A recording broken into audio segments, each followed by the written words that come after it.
아멘. 하나님 나라를 책임진 전도자라는 제목으로 말씀 증거하겠습니다. 자, 오늘 본문은 지난주에 이어서 하나님 나라에 대한 설명입니다. 자, 예수님이 하나님 나라에 대해서 마태복음 12장, 13장에 설명하셨죠. 자, 마태복음 12장은 하나님 나라에 대한 정의를 하셨다라고 보시면 됩니다. 자, 그리스도가 주인 되는 곳이 하나님 나라죠. 귀신이 주인 되는 곳이 사단의 나라입니다. 이렇게 정의를 주셨죠.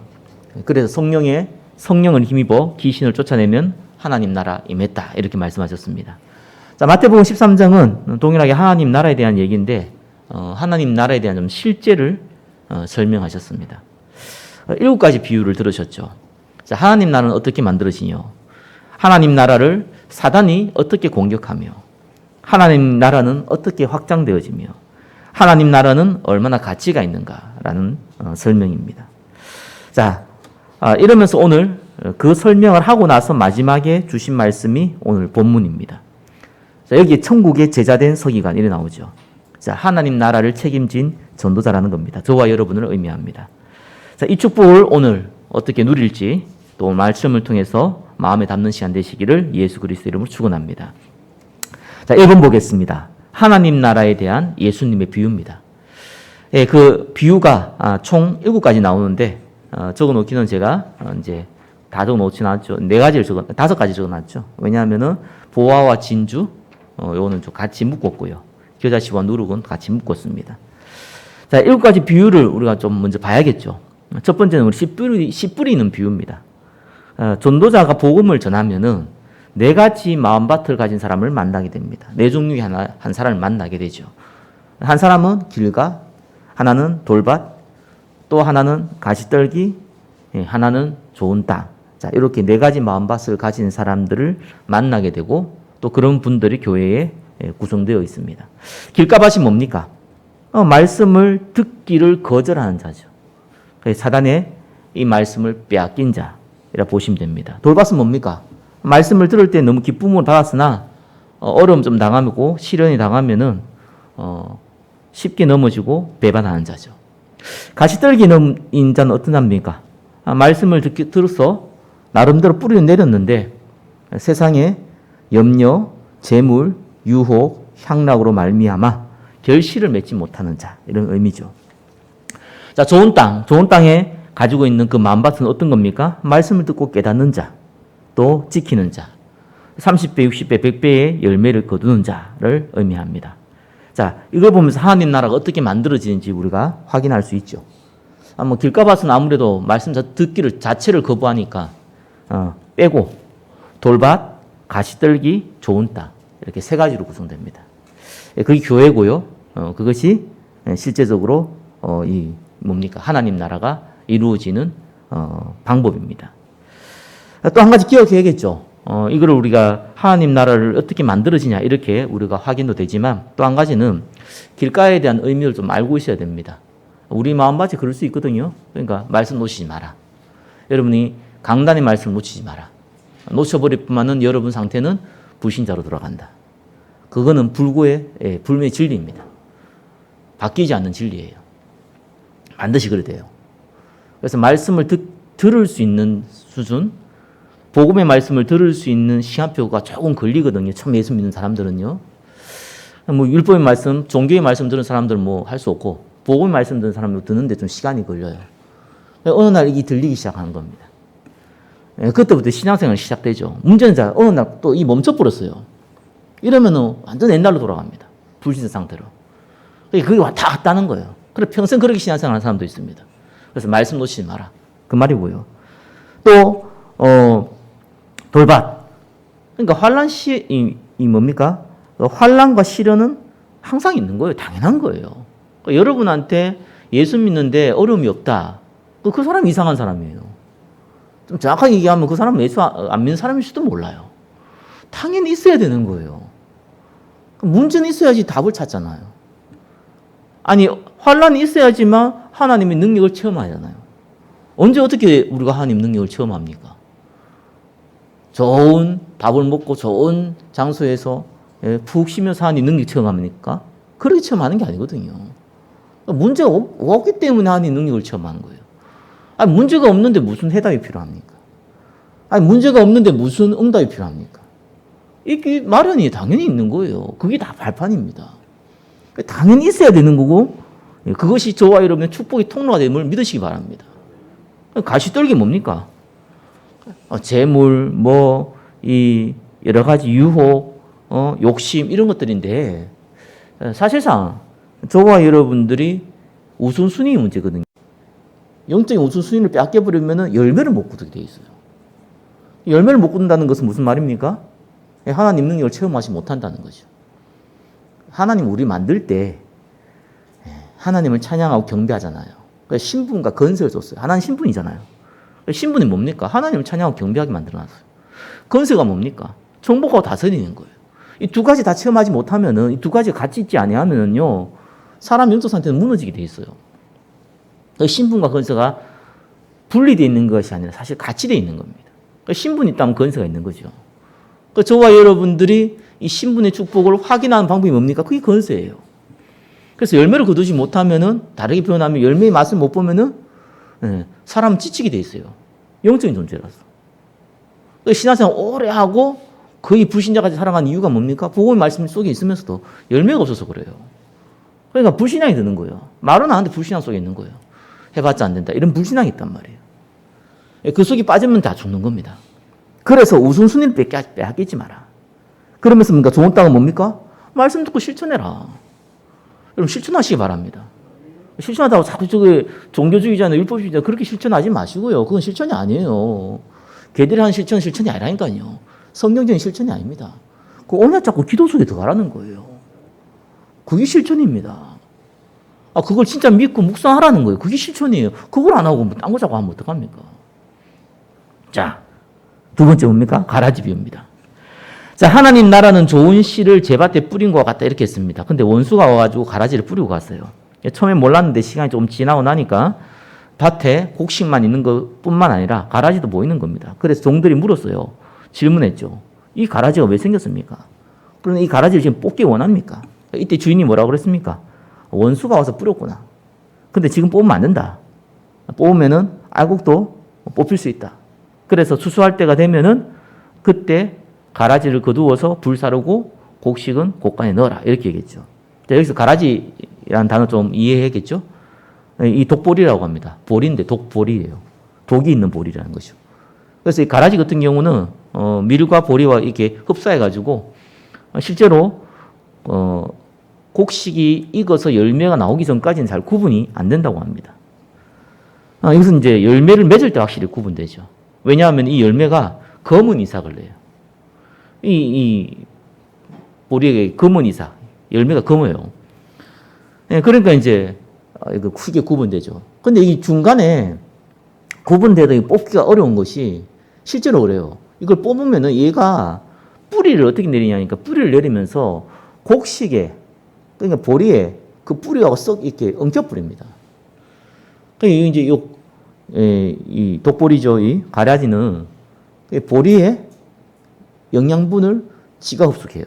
그 뿌리에 붙어가지고. 그러니까 이게 가라지 맞네라고 뽑아버리면 어떻게 하니까 뿌리가 엉클돼가지고 알곡까지 같이 뽑힙니다. 그래서 뽑지 말라고 한 거예요. 그래서 이 독보리를 먹으면은 아무래도 구토하게 되고 뭐 설사하게 되고 심하면 뭐 죽게 된다 이렇게 나옵니다. 자, 잠잘 때 사단이 가라지를 뿌렸죠. 예수님이 이제 그걸 해석을 했어요. 언제입니까? 영적으로 어두울 때.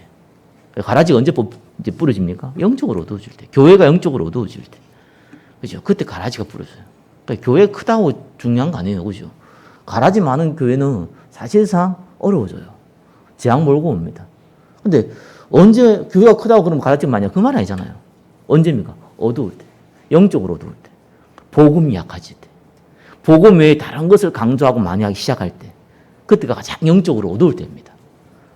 그러면서 어떻게 합니까? 좋은 씨와 가라지는 같이 있습니다. 그렇죠? 가라지가 같이 있다니까요. 교회 안에도 그렇고 모든 이 복음 가진 단체 안에도 가라지는 항상 있게 돼 있습니다. 그죠? 우리 교회처럼 작은 교회는 뭐 거의 없지만 사실요. 그러나 교회가 커지면 당연히 있게 돼 있어요. 그걸 이상하게 여기지 말라는 거예요. 근데 가라지를 뽑으면 안 됩니다. 왜? 알아서 천사들이 때에 따라서 뽑으러 가니까. 그래서 억지로 뽑지 말라는 거예요. 억지로 뽑으면 알곡이 다쳐요. 그래서 알곡을 안 다치게 한 방법이 뭐냐니까 놔두면 돼요. 하나님이 필요에 따라서 제거합니다. 그리고 좋은 시에 우선순위를 둬라 이 말인 겁니다. 그래서 생명 살리는데 우선순위 두라 이 말입니다. 자, 하나님 나라를 사단이 어떻게 공격합니까? 가라지를 뿌려서 공격하는 거예요. 교회 안에 불신자, 종교인을 심는다는 의미도 되지요. 또 다르게 표현하면은 성도들 마음에 불신앙을 심는다는 말도 됩니다. 그게 사단의 방법입니다. 사단은 교회 안에 불신자한 종교인을 심고 또 성도들 안에 불신앙을 심습니다. 그게 교회를 공격하는, 성도를 공격하는, 하나님 나라를 공격하는 방법이다. 그래서 결국 뭐 합니까? 좋은 고통에서, 세상에서 말하는 좋은 사상, 좋은 고통에서 복음이 약해지도록 만드는 것이 사단의 방법이다. 그러니까 신비주의, 박애주의, 율법주의, 정의주의 이런 거 하지 말라는 이유가 뭡니까? 좋은 건데 복음이 약해지거든요. 이게 나쁜 게 아니라 좋은 거라니까요. 어떤 면에서는. 근데 복음이 약해져요. 복음이 강조가 되지 않는 거예요. 나중심, 물질주의, 성공주의 세상은 다 그 얘기하고 있잖아요. 네 것부터 챙겨라, 그죠? 우리끼리 잘해보자. 이게 다 얘기하고 있잖아, 그죠? 성공해야지. 어느 사람도 독과하지. 여러분도 성공하고 싶잖아요. 다 성공해야 되는 거잖아요. 그게 틀린 게 아니잖아, 그죠? 그걸 강조하면 어떤 일이 벌어집니까? 복음이 약해져요. 복음이 약해진다니까요. 그러니까 여러분한테 일확천금을 바라는 그런 일을 하지 말라는 이유가 뭡니까? 그게 나쁜 게 아니라 불신자도 받을 수 있는 거잖아요. 근데 문제는 거기에 마음 뺏겨버리면은 복음이 약해져 본다. 그래서 하지 말라는 거예요. 여러분 여기 가운데 혹시 그 투자가 아니고 투기하시는 분들은 혹시 있다면은 빨리 바꿔야 돼요. 혹시 주위에 그런 사람이 있다면. 투자를 해야 되지. 투자는 알고 하는 거거든요. 투기는 뭡니까? 모르고 하는 거예요. 일확천금 바라고. 그럼 다 망하는 거예요. 부동산도 주식도요. 채권도 뭐든지 알고 하면 투자가 되지만 모르고 하면 다 투기가 됩니다. 그런 거 하지 말라는 거예요. 결국은 좋은 건데 그것 때문에 마음이 다 뺏겨버려요. 복음이 약해진단 말입니다. 세 번째 1번, 3번 뭡니까? 겨자씨와 누룩 비유 있죠? 하나님 나라는 눈에 잘 안 보입니다. 그죠? 작은 겨자씨 같습니다. 겨자씨 저도 본 적이 있는데 너무 작죠? 여러분 본 적 많잖아요. 인터넷 통해서도 얼마든지 볼 수 있고, 그죠? 실제로 너무 작습니다. 눈 좋은 사람들을 보면은 보입니다. 자세히 보면은. 근데 약간만 나이가 들어도 안 보입니다, 이게. 그 정도로 작습니다. 그렇지만 이게 자라면은 나무가 깃들 만한 나무가 된다. 이렇게 설명했죠. 또 누룩과 같다 그랬습니다. 누룩 안 보이잖아요. 근데 가루에 집어넣으면은 결국은 부풀게 만들잖아요. 하나님 나라는 작게 시작되는 겁니다. 그러다 그 결과는 많은 생명을 살리는 열매로 드러난다는 겁니다. 자, 저와 여러분들이 얼마나 소중한 존재냐. 형들에게 팔려가지고 노예가 되어가지고 심지어는 성추행범으로 몰려가지고 감옥까지 간 요셉이 애굽의 총리가 되고 이스라엘을 살릴 줄 누가 알았겠습니까? 몰라요. 그래서 복음까지 한 사람은 그렇게 귀한 겁니다. 그러니까 저와 여러분을 소중하게 봐야 돼요. 저와 여러분 교만하면 안 되지만 저와 여러분 소중한 존재입니다. 소중한 존재라는 것이 착각해가지고 내 것만 좋은 거야 나만 위해서 산다 이런 말이 아닙니다. 그죠? 가치 있는 존재예요. 무슨 가치 있는 존재입니까? 생명 살릴 가치 있는 존재라는 거예요. 그러니까 저와 여러분들은 작지고 연약할 줄 몰라도 많은 생명을 살릴 수 있는 그 축복을 받은 자입니다. 그래서 그 단어를 우리는 전도자라는 단어를 쓴 겁니다. 저와 여러분 전도자가 맞아요. 일단 복음 들을 수 있는 그 시간표 속에 들어갔고요. 그게 들린다는 게 신기한 거예요. 저는 복음 들을 때 너무 좋던데 옆에 있는 사람 너무 싫어하는 사람도 있더라고요. 저는 그거를 보면서 알았어요. 같이 예수 믿는 사람인데 어떤 옆에 있는 친구가 너무 더 잘 믿는 친구인데 복음 들으니까 약간 화를 내는 거예요. 왜? 복음이 틀렸다는 게 아닌 거예요. 다른 게 더 중요한 거 있는데 왜 저것만 얘기하냐는 거예요. 그러면서 다르구나. 복음 하나면 모든 것이 끝나는데 그렇게 생각하는 사람과 많은 것 중에 하나로 복음을 생각하는 사람은 이렇게 차이가 나는구나. 저와 여러분은 복음 하나면 다 끝난다고 그 믿음을 소유한 사람들입니다. 그래서 복 받은 사람이에요. 다른 게 많은 게 필요하고 다른 많은 것 중에 복음이 하나라고 생각하는 사람들이 재앙 맞은 사람입니다. 불쌍한 사람이에요. 저와 여러분들이 복받은 사람이기 때문에 겨자씨처럼 누룩처럼 비록 우리가 작고 연약하지만 그 열매는 굉장히 커진다는 거예요. 생명 살리는 열매를 가지게 된다는 겁니다. 사울왕에 쫓겨서 사실 인생 끝난 것 같이 보이던 다윗이 이스라엘의 최고의 왕이 될 줄 누가 알았겠습니까? 사실상 못 배운 사람들이 또 여자들이 대부분 모여있던 초대교회가 로마를 바꿀 줄 누가 알았겠습니까? 비록 작지만 어마어마한 열매를 거두게 된다는 거예요. 그게 겨자씨와 누룩에 대한 비유입니다. 그러면서 1번에 4번 뭡니까? 보화와 진주에 대한 비유죠. 하나님 나라는 밭에 숨기신 보화와 같다. 하나님 나라는 값진 진주 하나를 발견한 것 같다. 그 말을 했죠. 이스라엘은 워낙 전쟁이 많으니까 아무래도 자기 재산을 작은 걸로 만듭니다. 뭐 금이나 은이나 그죠? 뭐 다이아몬드나 이런 보석 종류로 많이 바꿔놓습니다. 재산을. 그래야 전쟁 나면 도망갈 거 아니에요. 들고. 근데 이것도 많은 사람들은 못 들고 가요. 급하니까. 그래서 자기 밭에 묻어놓고 가는 거예요. 왜? 나중에 전쟁 끝나면 돌아와서 다시 꺼내면 되니까. 문제는 이제 가서 죽었단 말이에요. 도망가다가. 그럼 어떻게 했습니까? 그 밭이. 그 보물이 숨겨진지를 아무도 몰라요. 그러니까 친척이나 다른 사람이 그걸 소유하게 된단 말이에요. 시간이 지나면은. 근데 그 사람이 소유했지만 그 사람 직접 농사를 하지 않아요. 그래서 이 농사 짓는 사람을 부르거든요.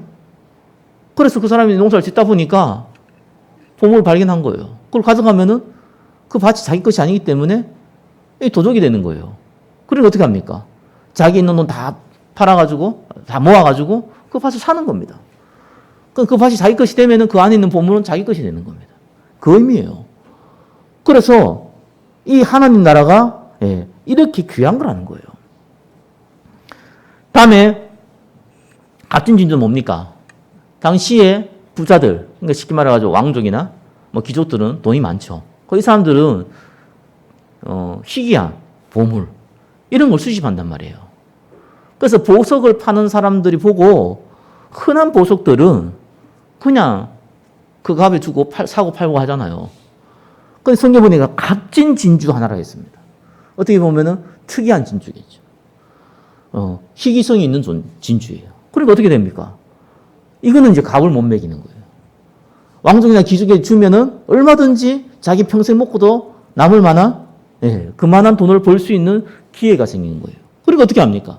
자기 있는 재산 다 팔아가지고 그 진주 하나 사는 거예요. 왜? 그걸 살 사람이 있으니까.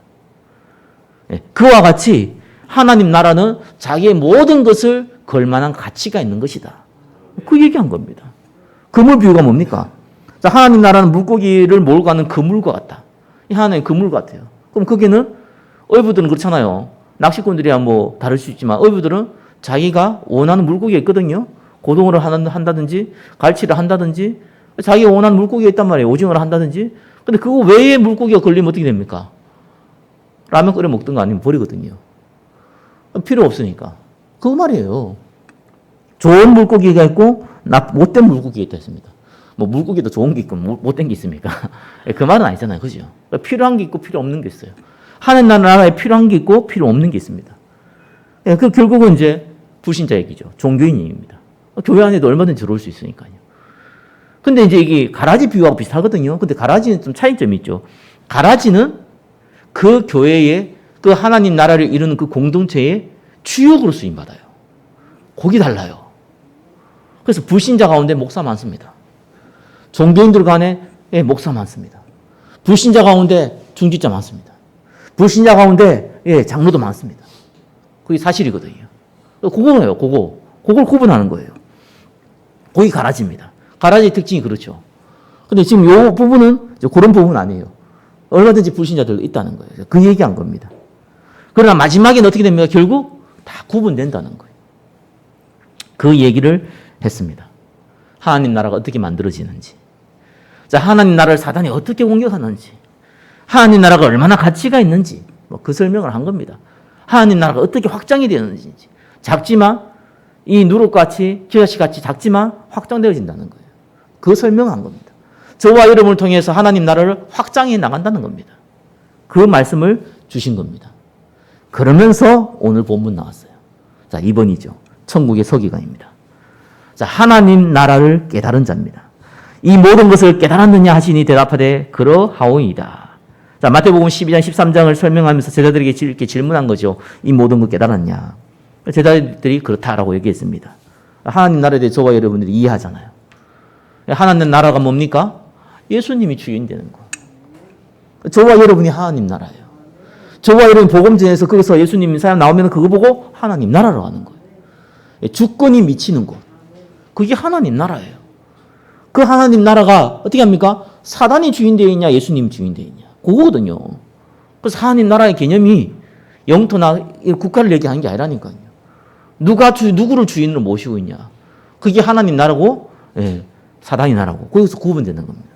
그래서 이것이, 예, 얼마나 귀한지, 어떻게 만들어지는지, 어떻게 공격당하는지, 이거를 마태복음 13장에 설명을 한 겁니다. 자, 저와 여러분이 하나님 나라에 대해서 이해했습니다. 이러면서 예수님이 오늘 마태복음 13장 52절에 말씀하셨죠. 뭐랍니까? 그러므로 천국의 제자된 서기관마다 마치 새것과 옛것을 그 곳간에서 내오는 집주인과 같으니라. 자, 당시의 서기관들은 율법과 경전에 대한 해석을 하고 가르치는 사람들입니다. 천국의 제자된 서기관은 무슨 말입니까? 예수님이 제자들 얘기하죠. 저와 여러분을 의미합니다. 그렇죠? 그래서 무엇을 가르치고 전달합니까? 새것과 옛것.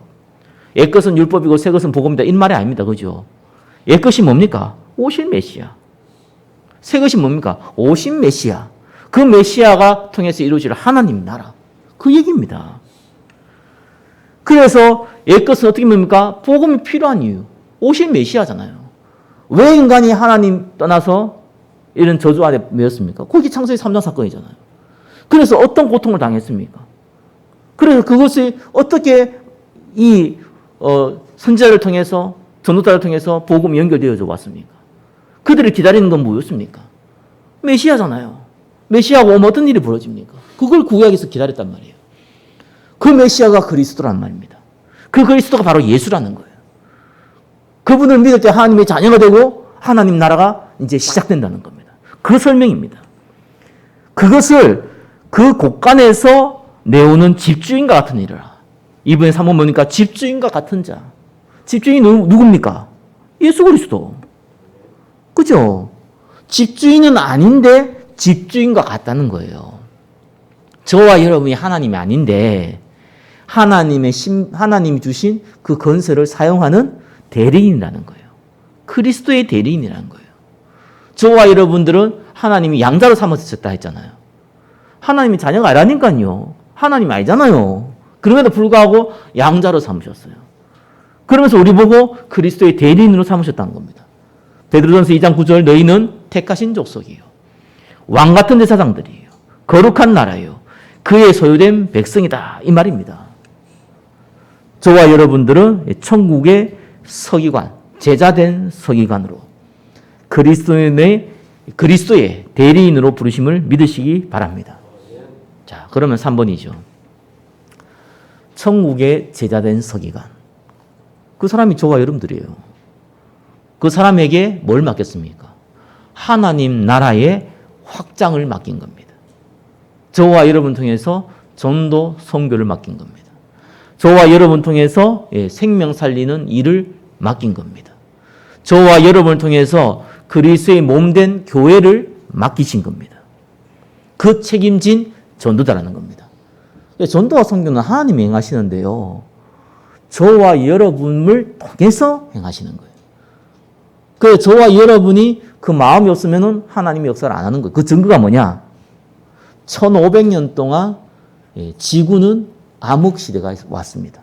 예수 그리스도 오신 이후부터 로마가 복음되어진 이후부터 1500년 동안 암흑시대가 왔다니까요. 그리스도를 전달하고자 하는 자. 하나님 나라의 그 비밀을 맡은 자들이 안 나오는 거예요. 그래서 나온 인물이 루터고 칼빈입니다. 1500년 만에 나왔다니까요. 말이 1500년이지. 얼마나 긴 세월입니까? 100년도 못 사는데 우리 인생이요. 그걸 15번, 아니 20번 살아도 안 되는 그 시대에 그 시간표에 복음 가진 자들이 나온 거예요. 이 시대의 영적 문제 아무도 못 막습니다, 진짜. 아니, 저와 여러분은 개인한테 다가온 영적 문제도 못 막아요. 그렇잖아요. 복음 가진 자가 아니면 못 막습니다. 저와 여러분이 복음 가진 자이기 때문에 저와 여러분이 온 영적 문제를 막을 수 있어요. 여러분 주위에 오는 영적 문제를 막을 수 있다니까요. 저와 여러분 주위에 오는 재앙도 막을 수 있다니까요. 우리에게 그 권세를 주셨어요. 뱀과 정갈 밟으며 원수의 모든 능력 제할 권세 주셨어요. 천국의 제자된 서기관으로 부르신 겁니다. 그죠? 그래서 무엇을 해야 됩니까? 옛것과 새것을 곳간에서 자꾸 내와야 돼요. 왜 그리스도가 필요한지. 그죠? 그렇다면 그리스도가 누군지, 하나님 나라는 무엇이며 성령이 무엇인지 전달하고 가르쳐야 됩니다. 그러기 위해서 세 가지 갖춰야 돼요. 그게 3번이에요. 그래서 이건 진짜 말로 할 수 없는 것이 어쩔 수 없는 겁니다, 이거는. 그래서 성경의 모든 걸 보면은요, 하나는 믿음이고요. 그죠? 하나는 기다림이고요. 하나는 성령의 역사였어요. 이 세 가지가 될 때까지 시간표가 걸려요. 언제든지 그랬어요. 결국은 이 요셉이 해와 달과 별이 절하는 세계복음의 언약을 잡았잖아요. 그거 하나 잡고 있었다니까요. 근데 뭐 그거 잡고 있으면 일이 잘 풀려야 되는데 노예로 가고 감옥으로 갔잖아요. 안 풀려요. 근데 그 믿음을 놓지 않으니까 하나님 나라가 어떻게 임하냐. 아니 보디발이 보고 요셉을 어떻게 했습니까? 가정총무로 삼았어요. 그러면은 팔자 펴야 되잖아요. 근데 감옥을 가버렸어요.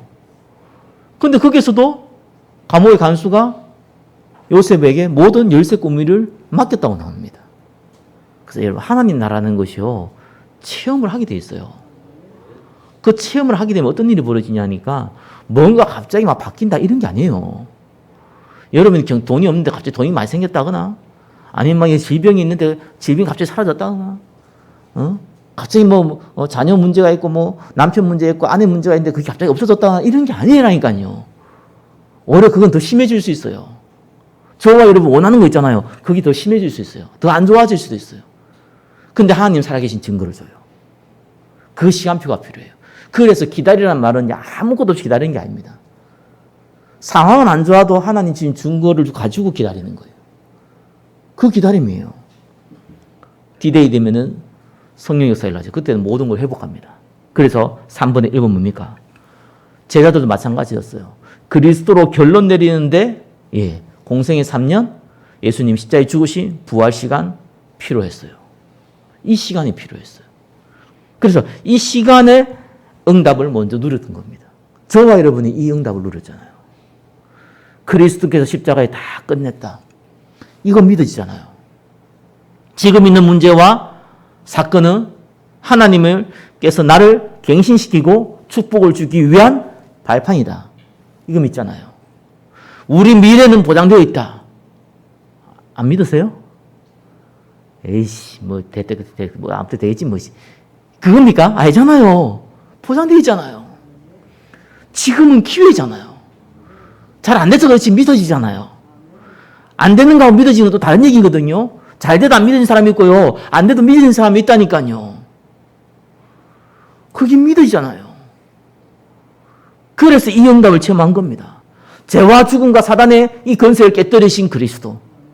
사실 이거 믿기만 하면 되는 건데 이게 은혜이기 때문에요. 아무나 못 믿는 거예요. 난 이거 그냥 믿으면 되는데 이게 모르면 이런 생각인데 그래서 은혜라고 그러잖아요. 근데 이게 진짜로 믿어질 때는 언제냐? 꼭 큰 문제, 사건 한 번 겹칩니다. 겪어야 돼요. 왜 그 시한표의 대부분은 불신앙하거든요. 그렇잖아요. 또 저와 여러분도 불신앙할 수 있어요. 모세도 불신앙했잖아요.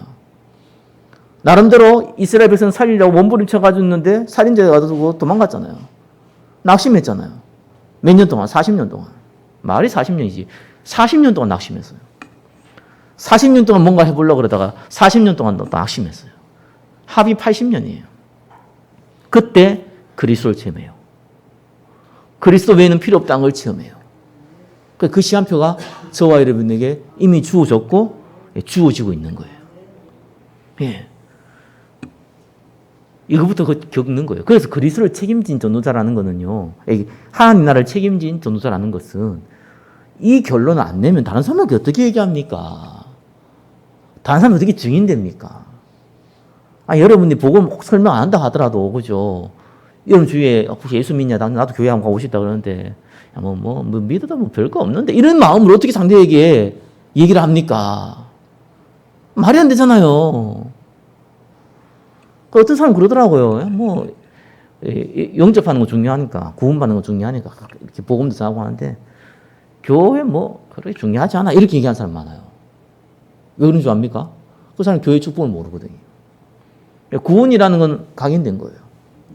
근데 자기가 전혀 축복 못 누리면은 어떻게 합니까? 그 사람, 상대에게도요, 그게 전달돼요.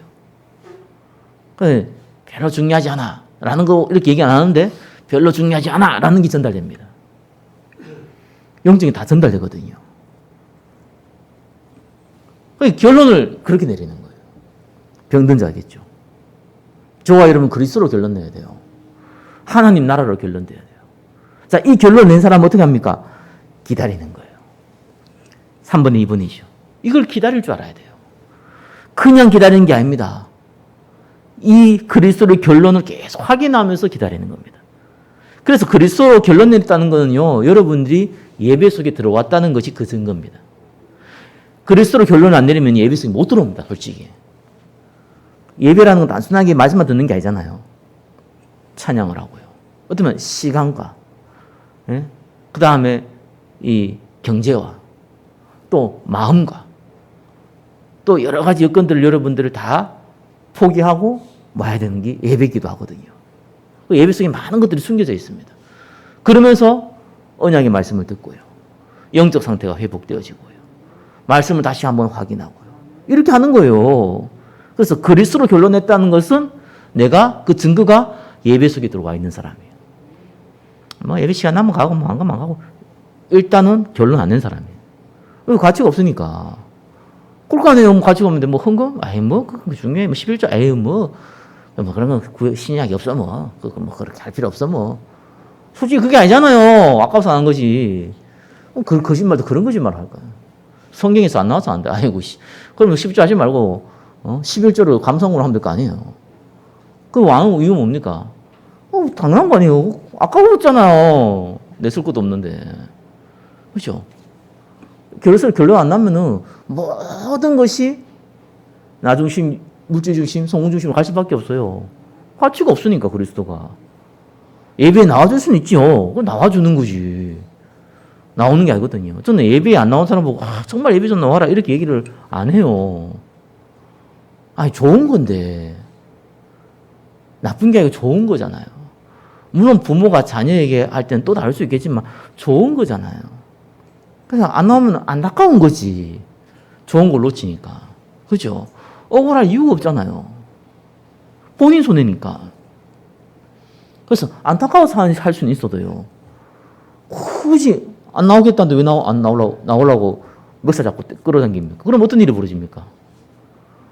오히려 불신앙만 생기죠. 오히려 선입견만 생기죠. 그럴 이유가 없는 거예요. 갈급한 사람 찾는 거예요. 그래서 올해 1명 이상 여러분 전도하세요. 교회 데려오세요. 그거 딱 목표를 잡으세요. 왜? 갈급한 사람은 항상 있다니까요. 방황한 사람은 항상 있다니까요. 우리가 그 눈으로 안 보니까 안 보이는 것이지. 다 저와 여러분 같이 않다니까요.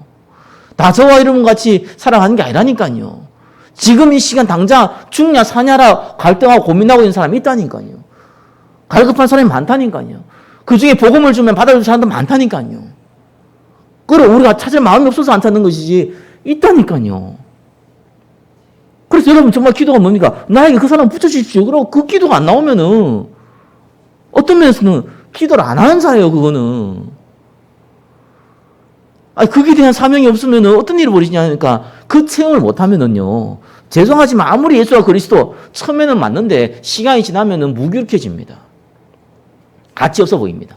증거가 안 드러나는데 무슨 가치 있습니까? 신기하죠. 열매가 드러나면 힘이 생겨요. 여러분들이 여자분들은 자녀를 낳아서 알잖아요. 그 자녀를 태어나면은 내 몸이 아파도 자녀를 키우거든요. 그 이상한 힘이 생기잖아요. 남자도 마찬가지거든요. 이상한 힘이 생겨요. 뭔가를 보호하고 뭔가를 돕기 위해서, 생명을 살리기 위해서는요, 없던 힘도 생겨요. 그 하나님 그래 만들어 놨습니다. 우리에겐 그 생명력이 있다는 말입니다. 두 번째 뭡니까? 그러니까 하나님 나를 기다리는 거죠. 이거 기다릴 때 재밌어요. 그러니까 진짜 다윗이 그렇게 사울왕에게 몇 번이나 죽을 고비를 당하면서 쫓겨당하잖아요. 그럼에도 불구하고 무슨 시편을 지었습니까? 여호와는 나의 목자시요. 이런 시를 지었단 말이에요. 내게 부족함이 없다. 이렇게 지었다니까요. 사망의 음침한 골짜기를 갈지라도. 왜요? 그때마다 하나님이 입히시고 먹이시고 보호하시고 하나님 역사하시는 것을 체험하게 돼 있어요. 그래서 문제 사건은 와야 되는 겁니다.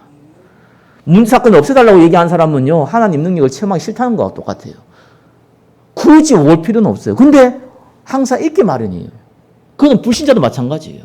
불신자는 그 문제를 해결해야겠지만 구원받은 백성은 그 문제를 통해서 우리가 해답을 찾고 하나님 능력을 체험하는 겁니다.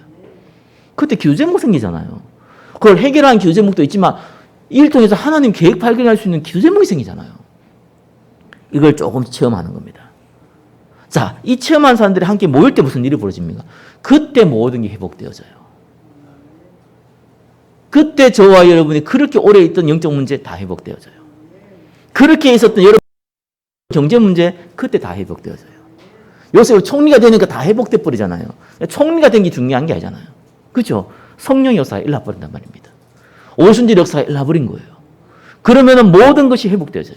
그전까지는 조금 체험하는데 그때부터는 모든 게 회복되어져요.